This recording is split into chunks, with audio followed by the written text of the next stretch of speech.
Aleluia. Quantos confiam no Senhor?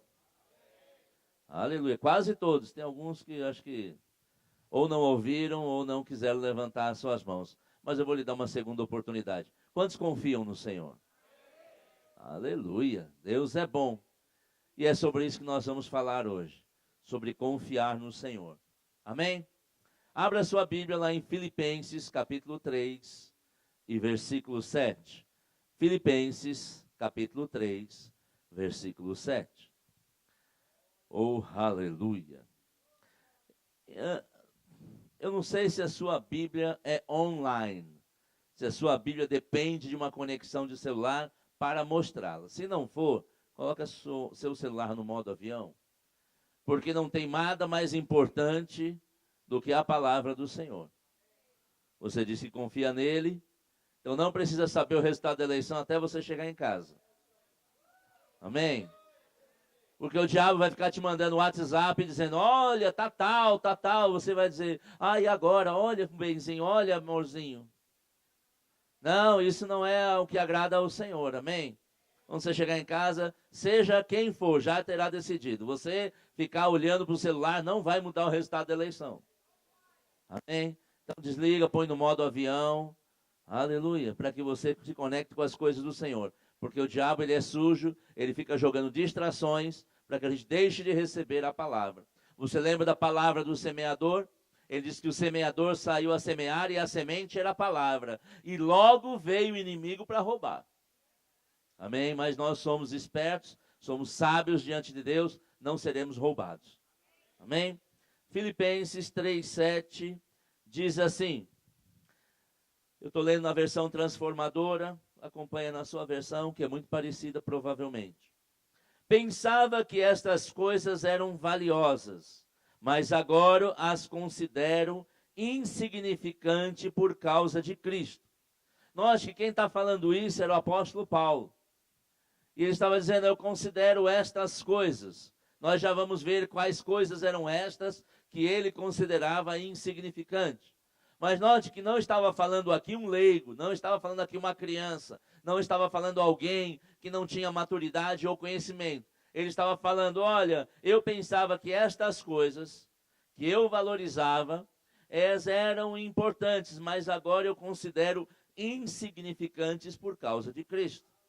E ele diz no verso 8, sim, todas as outras coisas são insignificantes comparadas ao ganho inestimável de conhecer a Cristo. Diga assim, ganho inestimável. Inestimável é algo que você não consegue estimar. É algo que você não consegue medir, que você não consegue valorizar. Ele está dizendo, olha, é um ganho tão grande que não dá nem para quantificar. Não dá nem para traduzir isso em números, de tão grande que é. Conhecer a Cristo, diz assim, conhecer a Cristo. E ele complementa, meu Senhor, por causa dele, deixei de lado todas as coisas, e as considero menos do que lixo, a fim de poder ganhar a Cristo. Note, eu penso que Paulo, pelo que nós temos de conhecimento da vida dele, como eu disse, ele não era um homem qualquer, ele era um homem de uma posição, uma boa posição social. Não teria ele como agir como ele agiu se não tivesse uma posição de destaque, diante até da sinagoga, do sinédrio, diante dos sacerdotes, e naturalmente também pelos estudiosos sabem que Paulo era um cara que tinha sim uma boa bagagem de vida. Ele foi ensinado aos pés de Gamaliel, ele teve o melhor professor que alguém poderia ter naquela época sobre as coisas de Deus. Ele era um homem de sucesso. E ainda assim ele diz, comparada com conhecer a Cristo, eu considero estas coisas menos do que lixo. Amém? Note que ele não estava dizendo, porque quem não tem nada, dizer que vai largar tudo, é fácil. Mas Paulo tinha uma experiência de vida, ele tinha conhecimento, ele tinha resultados na sua vida. Mas ainda assim, ele considerou que era menos do que lixo, quando comparável a conhecer a Jesus. Diga assim, comparado com conhecer a Jesus, nada é mais importante. Agora vamos ver sobre estas coisas do que Paulo estava falando, porque ele falou algo e depois ele diz, olha, estas coisas eu já nem considero mais. Vai no versículo 1, aí mesmo, em Filipenses 3, no verso 1. Filipenses 3:1 diz assim: por fim, meus irmãos, alegrem-se no Senhor. Nunca me canso de dizer estas coisas, e o faço para protegê-los. Pois nós adoramos por meio do Espírito de Deus, somos os verdadeiros circuncidados. Eu pulei do 1 para o 3, porque no 2 estava falando que alguns estavam tentando dizer que eles deveriam cumprir regras religiosas da circuncisão. E Paulo estava dizendo no verso 1, olha, eu faço isso para proteger vocês. No 3 ele diz, nós adoramos pelo Espírito. E a adoração pelo Espírito é a verdadeira circuncisão. Não é uma religiosidade, não é uma regrinha de atitude. Não é bater o cartão na igreja toda terça-feira, todo domingo, que faz a nossa adoração ser ouvida ou ser recebida por Deus.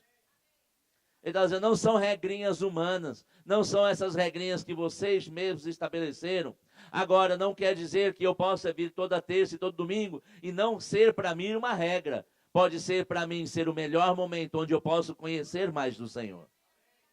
Mas não podemos fazer isso por regras. É disso que Paulo estava falando. E ele diz, no verso 3, pois nós adoramos por meio do Espírito de Deus, somos os verdadeiros circuncidados. Alegramos no que Cristo fez por nós. Você se alegra no que Cristo fez por você? Você sabe o que Cristo fez por você? Ele te livrou de todo o pecado, te perdoou de toda a injustiça, te tirou do império das trevas, te transportou para o reino do Filho do amor de Deus. Nós éramos condenados à morte pelo pecado, mas Ele nos fez a justiça de Deus. Amém? Para viver a vida eterna com o Senhor. São estas coisas que Ele fez por nós. E Ele diz, pois adoramos por meio do Espírito Santo, alegramos no que Cristo fez por nós. Não colocamos nenhuma confiança nos esforços humanos. Ainda que se outros pensam em ter motivo para confiar nos próprios esforços, eu teria muito mais. Paulo estava dizendo, olha, nenhuma confiança podemos depositar nos esforços humanos, porque as coisas que nós temos para fazer não serão feitas por causa de esforços humanos. Note que Paulo não estava dizendo que não era importante, dizendo que aquilo era muito menos importante do que conhecer a Cristo. Porque chegava a um conhecimento muito mais elevado do que qualquer conhecimento humano.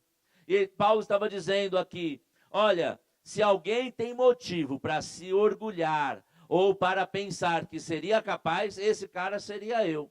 Olha o que ele diz no verso 5. Fui circuncidado com 8 dias de vida. Sou israelita de nascimento, da tribo de Benjamim, um verdadeiro hebreu. Era membro dos fariseus, extremamente obediente à lei judaica. Era tão zeloso que perseguia a igreja e, quanto à justiça, cumpria a lei com todo o rigor. Paulo estava dizendo, olha, se tinha um cara que poderia dizer, que poderia confiar em si, que poderia confiar no conhecimento, que poderia confiar nas suas habilidades, que poderia confiar na sua família, no seu sangue, na sua hereditariedade, esse cara seria eu. Mas mesmo assim, eu considero que nada disso é importante. De fato, tudo isso que eu tenho, tudo isso que eu conquistei, tudo isso que eu era, tudo isso que eu adquiri de conhecimento é menos do que lixo, comparado com o conhecer a Cristo. Isso quer dizer que ao conhecer a Cristo, nós teremos muito mais capacidade, muito mais habilidades do que qualquer universidade, qualquer experiência, de qualquer herança de família, porque Cristo sabe e tem todo o poder para resolvermos toda a situação. Amém? Ah, mas eu estudei, graças a Deus, eu estimulo você a estudar. A minha filha está fazendo doutorado, eu creio que todos devem sim estudar o máximo que puderem. Mas o que Paulo estava dizendo, não confie nestas coisas. Aleluia. Porque isso não é nada tão importante quanto conhecer. Ter a revelação que vem por conhecer a Jesus. Amém? E o Senhor, enquanto eu meditava sobre isso, começou a falar algumas coisas comigo. Paulo, ele deixou todas essas coisas para ganhar o conhecimento de Cristo. E o Senhor me disse, não adianta vocês deixarem as suas coisas, mas não ganharem conhecimento de Cristo. Não, eu vou deixar tudo, mas está ganhando conhecimento do Senhor? Está buscando o Senhor? Porque senão estamos jogando fora aquilo que poderia nos ajudar, mas não estamos ganhando o conhecimento que pode nos dar o diferencial, nos levar e nos sustentar. Aleluia. Outra coisa que o Senhor falou, não adianta deixar estas coisas, deixar o confiança no sistema do mundo, não adianta deixar de confiar no que você estudou, se não for para confiar em Deus. Aleluia. Porque quem deixa a sua confiança natural e não confia em Deus na totalidade, fica inseguro, porque não tem mais nada para se confiar. Ah, eu sabia fazer de um jeito no mundo, agora eu não posso mais fazer. Mas eu não sei como faço. Se conhecer a Cristo, você saberá de todas as coisas. E será muito melhor, muito mais resultado, muito mais eficaz do que qualquer conhecimento humano. Porque Deus sabe de todas as coisas. Amém? Abra lá em Marcos capítulo 7, versículo 6. Aleluia. Aleluia. Marcos capítulo 7, verso 6, diz assim, Jesus respondeu, hipócritas, Isaías tinha razão quando profetizou a seu respeito, pois escreveu, este povo me honra com os lábios, mas o coração está longe de mim. O que ele estava falando, não adianta falar, Senhor, eu confio em ti. Eu lembrei até de uma música agora. Senhor, eu só confio em ti. Senhor, eu só confio em ti. Não adianta falar, não adianta cantar, se de fato isso for da boca para fora. O que Isaías disse, está lá no capítulo 29, no versículo 13, abra lá comigo, por favor. Isaías 29, 13. O que Jesus mencionou foi o que Isaías disse, lá no capítulo 29, no versículo 13. Ele disse assim, portanto o Senhor diz, este povo fala que me pertence, honra-me com os lábios, mas o coração está longe de mim. A adoração que me prestam não passam de regras ensinadas por homens. 15.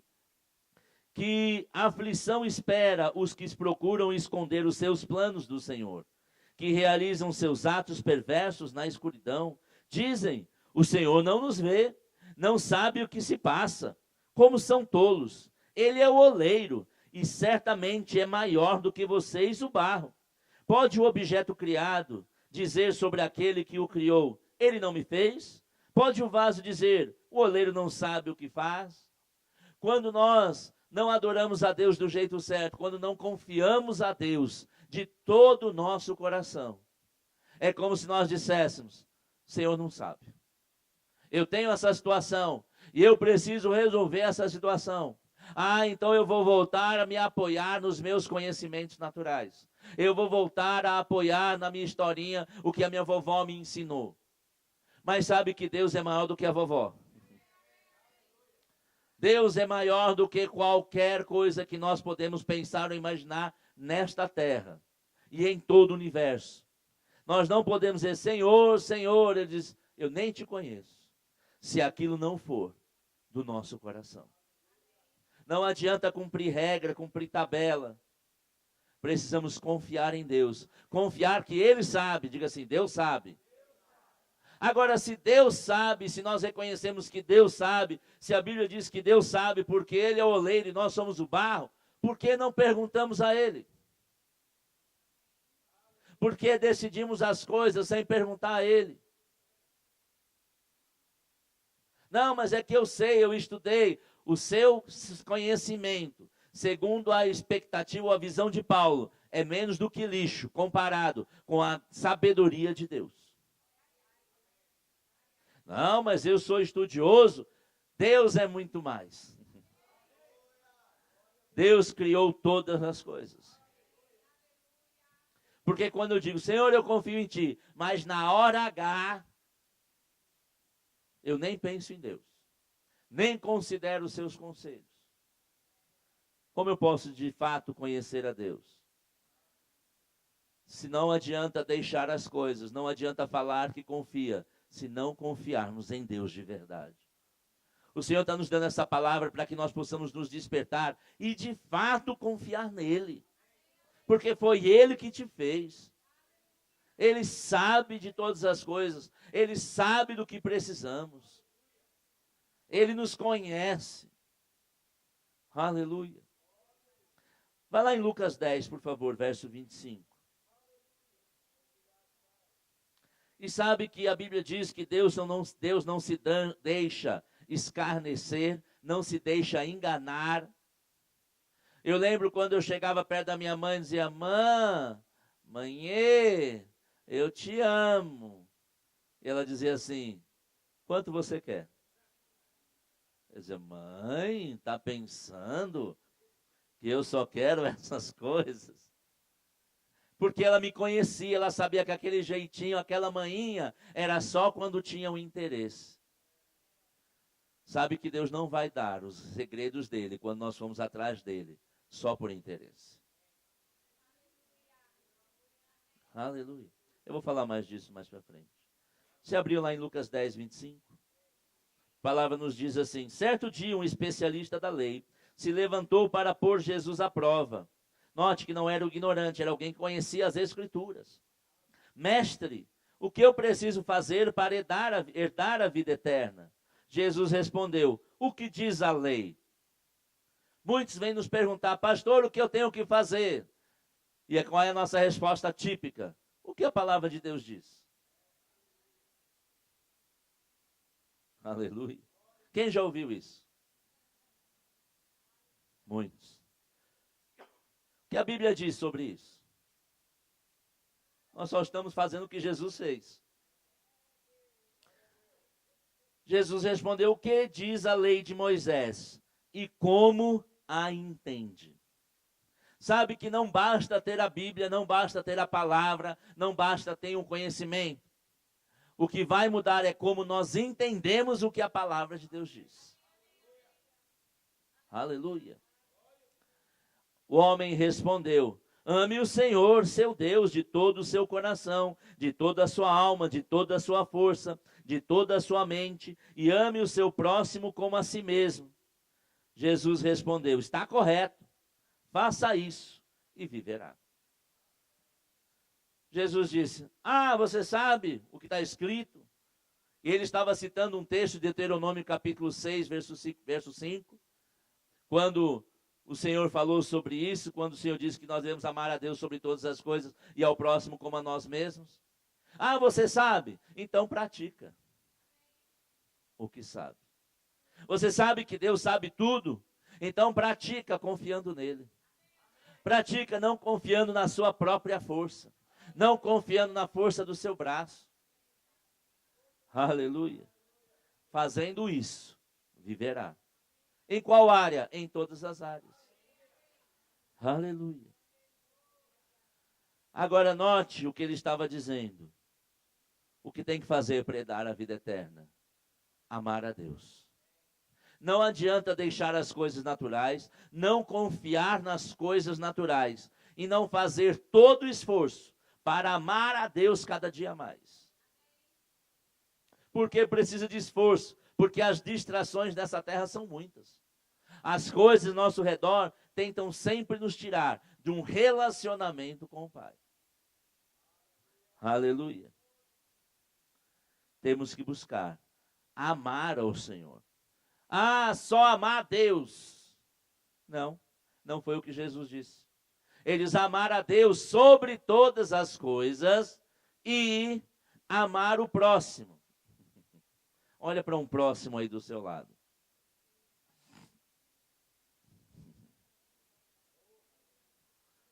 Aleluia. Ele não diz só para amar o próximo como o próximo for agradável. Quando o próximo fizer o que eu gosto, fizer o que eu quero, ele diz, ame o próximo, ponto final. E quando o próximo não faz o que eu gosto, ame do mesmo jeito. Ah, é que você não conhece. Deus conhece, e ainda assim ele diz para você amar. Aleluia. Oh, Senhor. E ele me falou uma frase. Há uma grande diferença entre me amar porque vocês querem alguma coisa, ou me amar porque vocês querem relacionamento comigo. Como eu com a minha mamãe, maninha, mamãe, manhê, todo melosinho, interesseiro. Você acha que Deus não sabe? Que às vezes nós vamos, Senhor, ó Senhor, eu te amo, minha conta está negativa. Eu te amo, Senhor, eu te amo. Ó papaizinho, você é lindo, maravilhoso, cheiroso.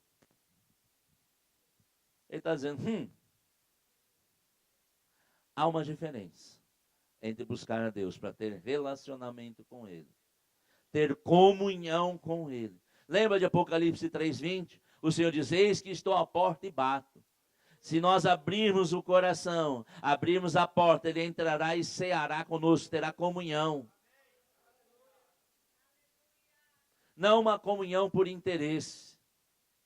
E Ele também me disse algo, ainda que eu te dei instruções, se não houver comunhão, você não vai nem entender o que eu estou falando. Porque a gente só quer ganhar coisa. A gente só quer algumas coisas. O Senhor diz, eu não quero um relacionamento com alguém que só queiram as minhas coisas. Eu quero relacionamento com alguém que me queira. E quando fazem isso, eu acrescento todas as coisas. Aleluia. Vai lá de volta. Aliás, vai comigo lá em Jeremias 29:13.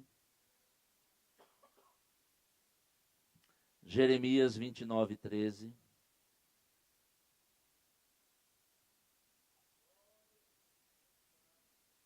Esse texto eu vou ler na revisão na versão Almeida 2017. Diz assim, vocês me buscarão e me acharão quando buscarem de todo o coração. Serei encontrado por vocês, diz o Senhor. Uma outra versão de me buscareis e me achareis quando me buscarem de todo o coração. Se buscarmos a Deus de todo o coração, Ele se deixa achar. Ele se deixa, o que Ele quer, relacionamento. Aleluia. E os segredos e as estratégias Ele vai dar nos relacionamentos. Eu tinha um chefe no trabalho, quando eu trabalhava na consultoria, e eu me relacionava com ele, almoçava, tomava café, estávamos sempre juntos, e ele sempre me ensinando. Conhecimento, estratégias, sabedoria que ele adquiriu ao longo de anos, e eu fui usufruindo daquilo muito, muito, muito. Muito do que eu aprendi na profissão, aprendi com aquele homem. Mas chegou um tempo que houve uma mudança de uma situação, de um relacionamento meu, e eu parei de me relacionar com ele. Eu frequentava o meu trabalho, cumpria meu horário, cumpria os meus resultados. E eu percebi que muito daquilo, e eu pensava assim, não, mas eu estou fazendo o meu trabalho, eu estou cumprindo o meu papel. Estava. Para aqueles que cumprem o papel, o resultado é o que o salário paga. Mas para o crescimento, para a transposição, eu eventualmente iria ser promovido. Mas uma coisa que eu só percebi anos depois, que aquele relacionamento acelerava o meu crescimento. Enquanto que sem aquele relacionamento era muito mais difícil. Com o nosso relacionamento com Deus, o nosso crescimento é acelerado. Ele não deixa de te amar porque você não se relaciona com ele. Mas tem segredos que são revelados na intimidade. Aleluia. Vai lá em Provérbios 3:5, por favor. Aleluia.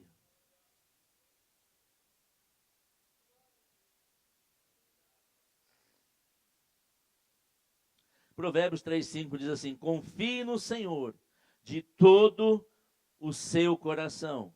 Não dependa do seu próprio entendimento. Busque a vontade dele em tudo que fizer, e ele mostrará o caminho que deve seguir.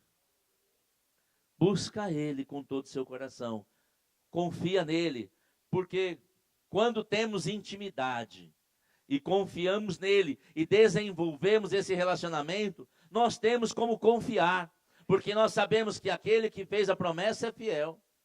Não só o conhecimento da palavra, mas o conhecimento da nossa estrutura. Não, eu sei que Deus vai fazer, porque eu sei quem Ele é, eu ando com Ele.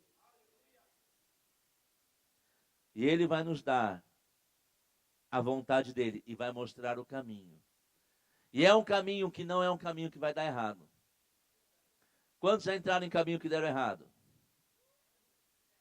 Certamente não ouviram Deus. Certamente não haviam desenvolvido uma intimidade com Deus ao ponto de ouvi-lo. Não vá, ou vá agora, ou pare um pouco. Aleluia. Precisamos confiar, porque Ele é digno de confiança.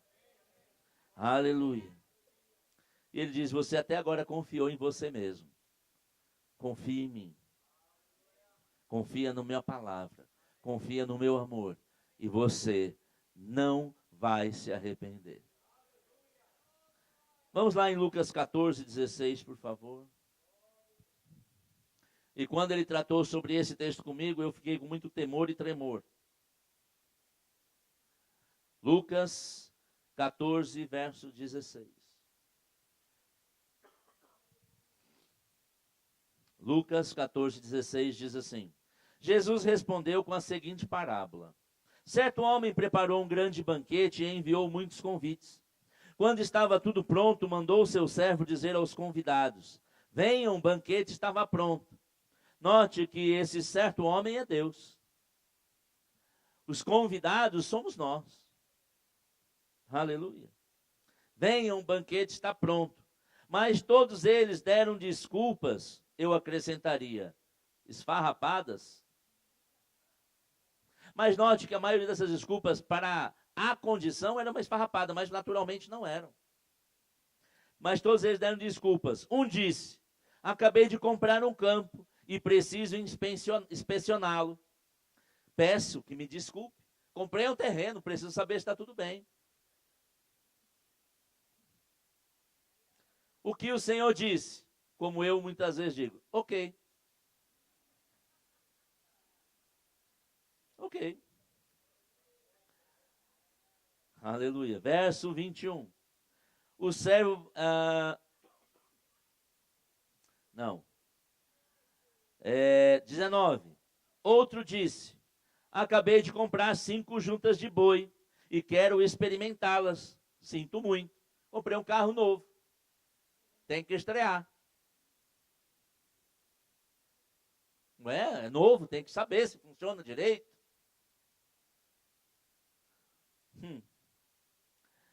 Verso 20. Outro ainda disse: acabei de me casar, não posso ir. Na lua de mel. É ruim, né? Estava crendo por tanto tempo. Agora que eu arrumei um namorado, vou deixar meu namorado para ir para a igreja? Para ir buscar a Deus? Agora que eu sou casado, que eu posso ficar no bem bom, tem que sair do bem bom? Eu vou dizer, com o Senhor é mais do que bem bom. É bem ótimo.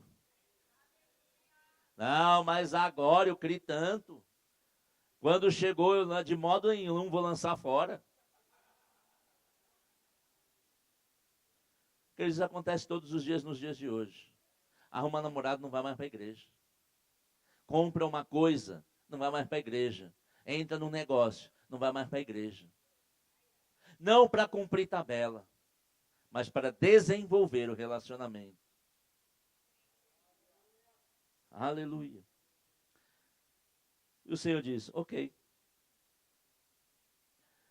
Verso 21. O servo voltou e informou a seu senhor o que tinha dito. Ele ficou furioso e ordenou: Vá depressa pelas ruas e becos da cidade, e convide os pobres, os aleijados, os cegos e os mancos. Então o Senhor disse: vai pelas estradas do campo, e junto às cercas, entre as videiras, e insista com todos para entrar, para que venham, de modo que a minha casa fique cheia. Pois de modo nenhum os que dantes foram convidados provará do meu banquete. Ah, Senhor, eu tenho coisa mais importante para fazer. Ok, só não vai aproveitar da minha sabedoria, do que eu preparei, do melhor para a sua vida. Aleluia. O Senhor disse: comecem a confiar, não no que eu tenho ou posso dar, mas em quem eu sou.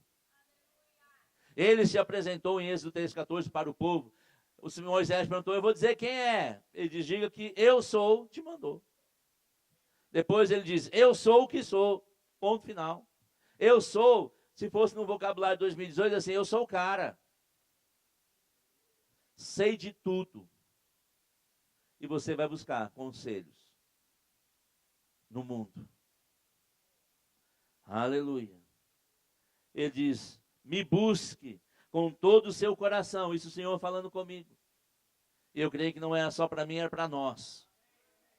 Me busque, e eu te darei a resposta certa que você precisa. Mas não me busque pela resposta, me busque pela intimidade, pelo relacionamento. Ainda, ele disse: se você não me buscar para o relacionamento, ainda que eu te dê a resposta certa, você não vai saber como usá-la. Quantas vezes nós parece que temos o caminho que é certo diante da palavra e deu errado? Quando já aconteceu isso? Parecia que estava tudo certo diante de Deus e deu errado. Deus estava errado? Não, é que nós não tínhamos a capacidade para entender como era que ele estava dizendo de fato. Vamos lá em Salmos 84:11.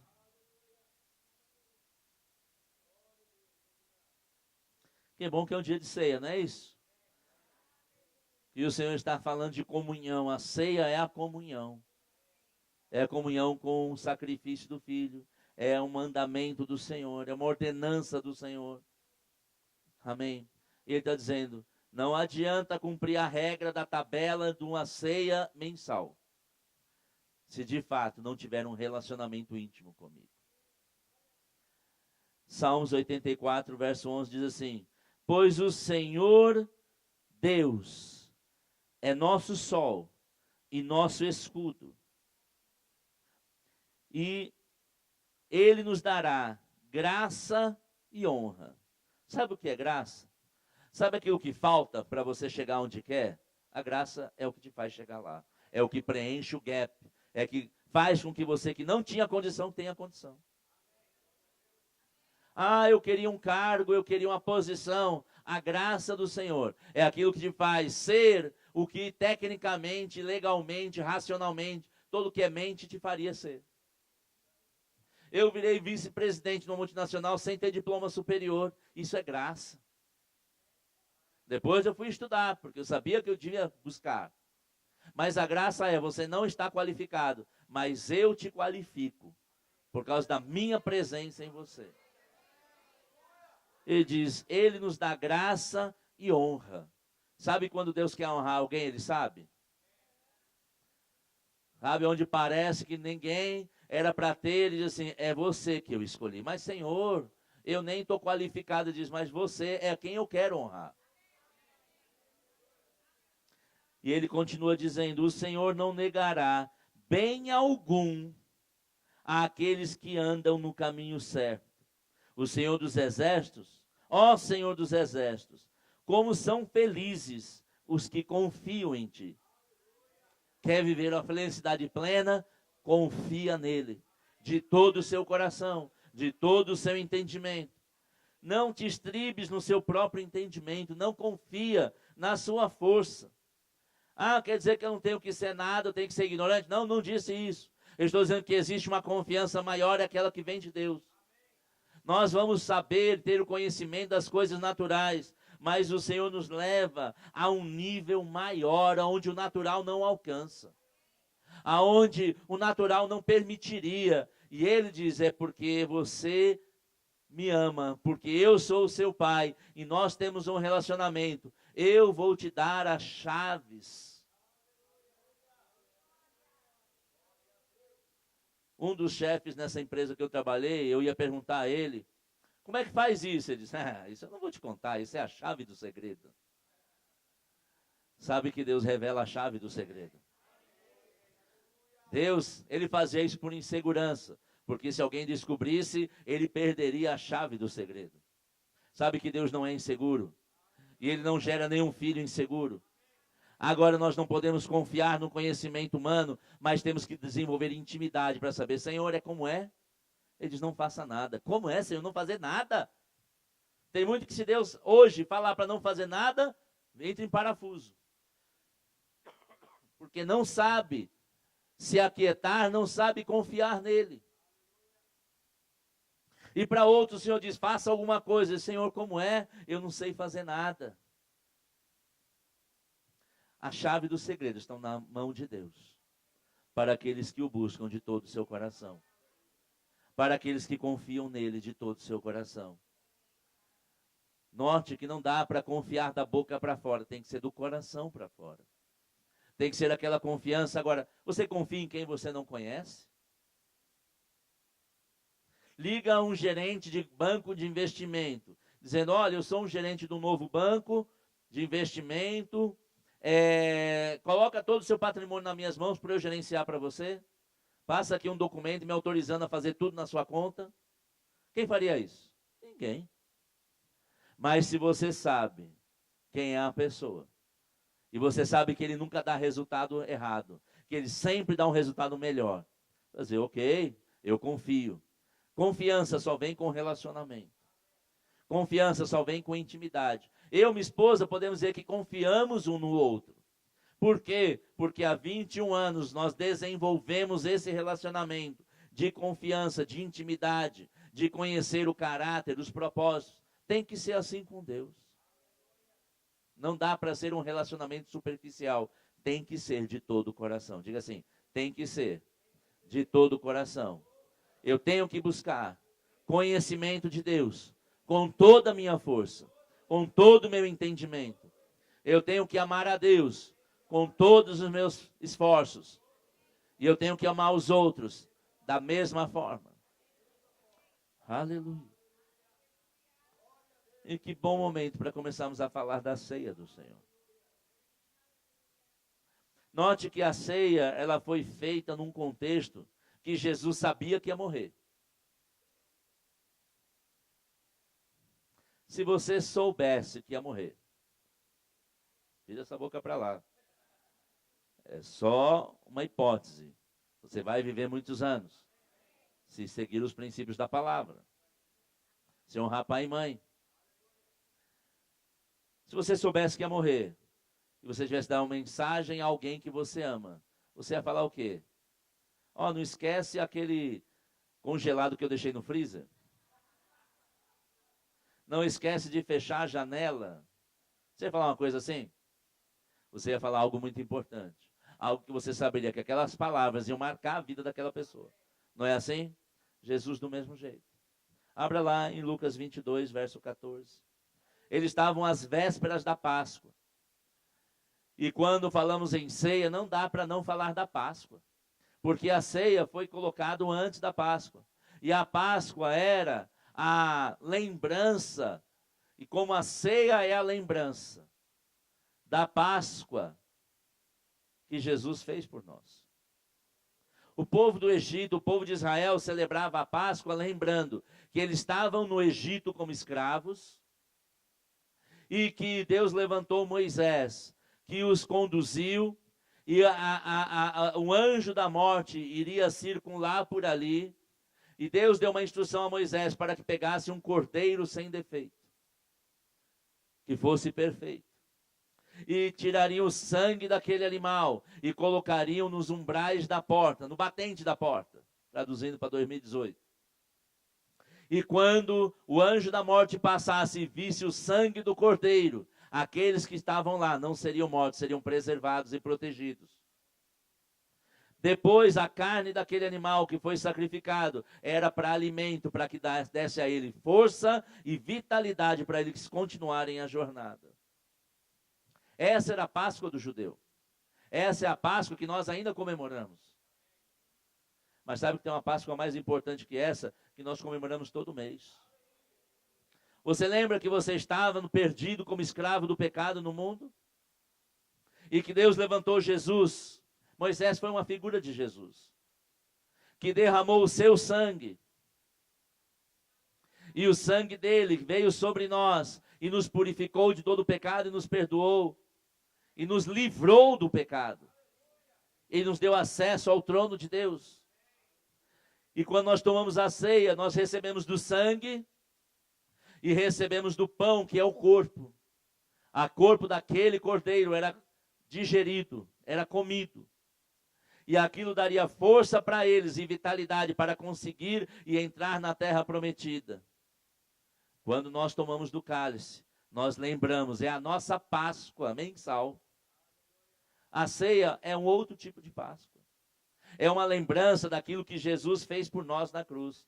O sangue dele nos purificou, o corpo dele nos dá força para continuarmos até chegarmos à terra prometida, a vida eterna com Deus.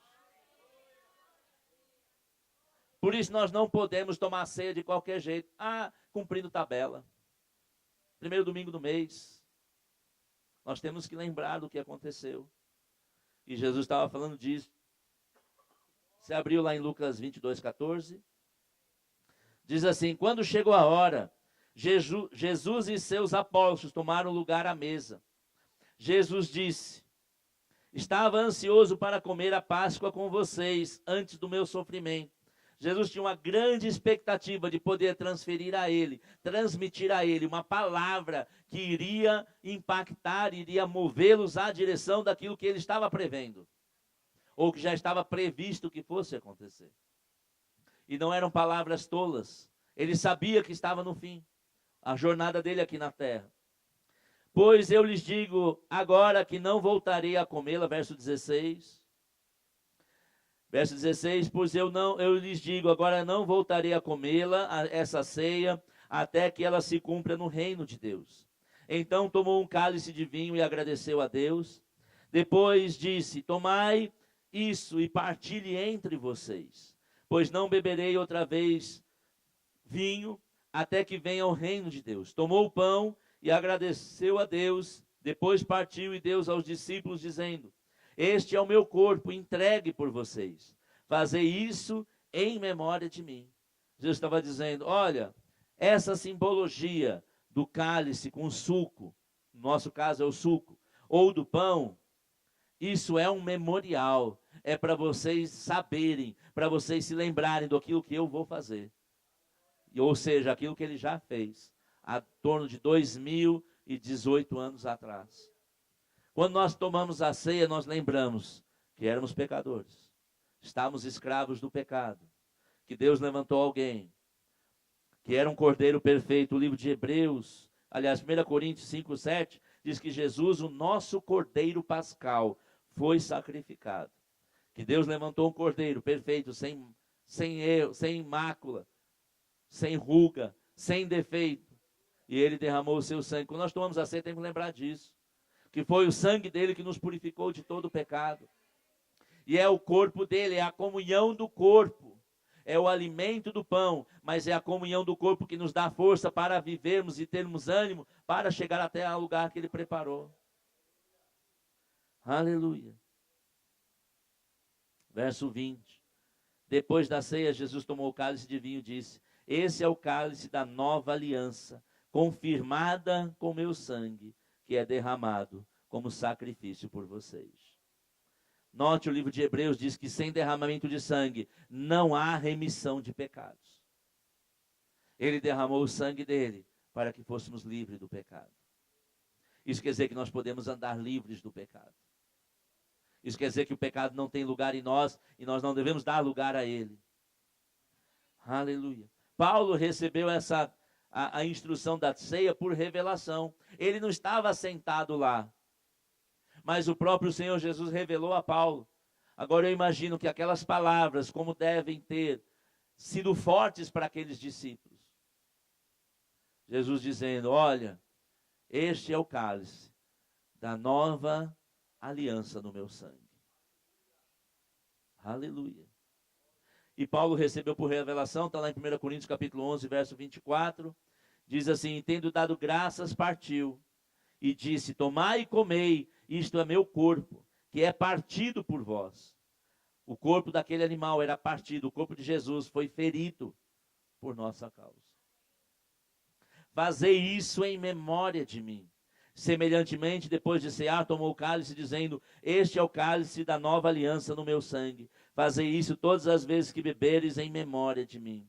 Porque todas as vezes que comeres do pão e beber desse cálice, anunciais a morte do Senhor, até que ele venha. Aleluia. Nós lembramos do sacrifício, lembramos de quem nós éramos, do sacrifício, da força que ele nos dá, mas a expectativa é que ele já está vindo. Aleluia. Agora Paulo, ele nos dá instruções de como tomarmos a ceia. Eu gosto de Paulo por causa disso. Porque ele buscou ao Senhor. E o Senhor revelou a ele não só o que, mas o como. Ele diz: olha, quando vocês tomarem a ceia, não toma de qualquer jeito. Examine-se o homem a si mesmo. É um mandamento tomar a ceia, mas nos examinarmos é também um mandamento. Se examinar é o mandamento que está na ceia, a ceia é o mandamento, examinarmos é o mandamento. Examine o homem a si mesmo. Veja em ti. Ore agora. Tem algo no seu coração que precisa ser jogado fora? Tem alguma coisa que você precisa rejeitar? Examine-se. Porque o Senhor diz que porque não se examinaram é que muitos morreram cedo. Eu não quero morrer cedo, não. Minha conta é para 100. Mas porque não examina, não toma a ceia dignamente. Mas é o dia de ceia, então eu vou tomar. Não tome indignamente. Então não vou tomar. Não, tome dignamente. Se arrependa de qualquer tristeza, de qualquer pensamento, de qualquer mágoa, de qualquer palavra, de qualquer ofensa. O Senhor não está dizendo para não tomar, está dizendo para tomar, mas limpo. Aleluia. E lá no verso 28 ele fala: examine-se, pois, o homem a si mesmo. E assim, coma. Note que o próprio apóstolo Paulo diz assim: examine e coma. Examine, rejeita, perdoe, libera o seu coração e coma. E beba desse cálice, porque o que bebe, come indignamente, come e bebe para a sua própria condenação. Nós não podemos andar com nada que nos entristece, que entristece a Deus, que entristece uma outra pessoa, no sentido de fazer a vontade do Senhor. Aleluia. Também o discernir do corpo. Não, eu estou tudo bem, mas aquele irmão, aquela irmã, com ele eu não falo, com ela eu não falo. Discernir o corpo é reconhecer que o outro é tão corpo como nós. Não, eu não gosto desse pé, não. Tem alguns que, se fossem praticar no seu corpo o que estão praticando no corpo de Cristo, já nem tinham perna nem braço, que tinha arrancado tudo fora. Eu não gosto desse pé, eu vou cortar o pé. Você faria isso com o seu próprio corpo? Quem faria isso com o seu próprio corpo? Eu não gosto desse dedinho, vou cortar ele fora. Quem faria isso? E por que estamos fazendo isso com os irmãos? Eles são do corpo. Também o Senhor diz para discernirmos o corpo. Pastor, você não sabe. Eu sei que esse meu dedinho dá trabalho, mas eu continuo amando ele. Continuo cuidando dele. Meu coração continua irrigando ele como sangue. Aleluia. Eu te desafio, pegar a pessoa mais chata, crítica, a pessoa que mais te causa problemas. Quem tem alguém assim? Aquele pé no sapato, pedra no sapato. Seja verdadeiro.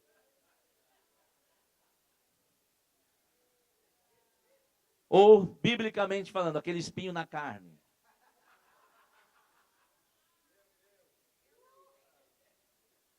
Eu te desafio, pegar essa pessoa, derramar tanto amor sobre ela. Tanto amor. Que aquela pedra vai se dissolver. Vai virar um gel para o seu sapato, não vai ser mais uma pedra. Vai ser uma sapatilha gel. Vai favorecer, escute, estou falando pelo Espírito. Vai favorecer a sua jornada. Sapatilha gel, quando você anda, é gostoso demais. Favorece o seu caminho. Aquele que é uma pedra, ou aquela que é uma pedra hoje, se você derramar todo o seu amor, como o Senhor nos disse na sua palavra, vai ser como aquela sapatilha gel, que vai até favorecer o seu caminhar. Aleluia. Porque a Santa Ceia também é um mandamento de perdão. Mateus 26, 28 diz que por este é o meu sangue do Novo Testamento que é derramado sobre muitos para perdão, para remissão ou perdão dos pecados. A ceia só fala também fala de perdão. Perdoe. Aleluia. Diga assim, eu perdoo. Aleluia. Aleluia. Jesus é aquele que tira o pecado do mundo. Ele é aquele cordeiro que nos tirou do Egito, que vivíamos. Deu o seu sangue. E o sangue dele está simbolizado pelo suco. Ele entregou o seu corpo, que é simbolizado por esse pão. Para que podemos lembrar que ele nos perdoou. Que ele nos lavou. Aleluia. Eu creio que nós estamos uma boa hora para a gente começar a preparar a ceia. Grupo de música.